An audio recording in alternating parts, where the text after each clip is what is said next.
మళ్ళీ నేను వస్తా. మా బీసీ గారికి మా పోలీస్ సిబ్బందికి చెప్తున్నా, ఆ ఎల్ల నేను వచ్చిన రోజు క్యాంపస్ లోపల ఒక్క పోలీసు కూడా పెట్టకండి. ఏ విద్యార్థులు ఏ నిరసన అయినా తెలపనియండి, నిరసన తెలిపే స్వేచ్ఛ కూడా వాళ్ళకి ఇద్దాం. ఆర్ట్స్ కాలేజ్ ముందు మీటింగ్ పెడతా, మీకు కావలసిన 100 కోట్ల నిధులు ఇస్తా. మళ్ళీ మీటింగ్ ఆర్ట్స్ కాలేజ్ దగ్గరనే. ఎవరు వీళ్ళు?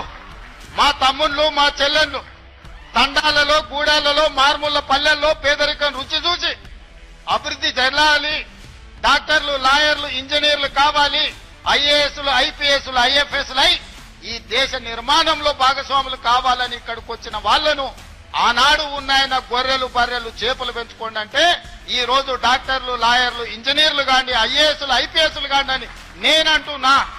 నేను రావద్దా? ఒకవేళ అడ్డుకుంటే వాళ్ళు వేసే యక్ష ప్రశ్నలకు సమాధానం చెప్పే చిత్తశుద్ధి నాకుంది. డిసెంబర్ 9, 2009కి చరిత్ర పుటలలో ఒక గొప్ప పేజీ ఉన్నది. మొట్టమొదటి తెలంగాణ రాష్ట్ర ప్రకటన డిసెంబర్ 9, 2009 నాడు జరిగింది. అందుకే డిసెంబర్ నెల అంటే నాకు అత్యంత ఇష్టం. మళ్ళీ డిసెంబర్లో ఆర్ట్స్ కాలేజ్ దగ్గర మీటింగ్ పెట్టండి, నేను వస్తా. మీకేం కావాలో అక్కడికక్కడ అన్ని మంజూరు చేసి జీవో ఇచ్చిపోతా. మొత్తం లెక్క పెట్టండి. ఏం పనులు కావాలో నాకు చెప్పండి.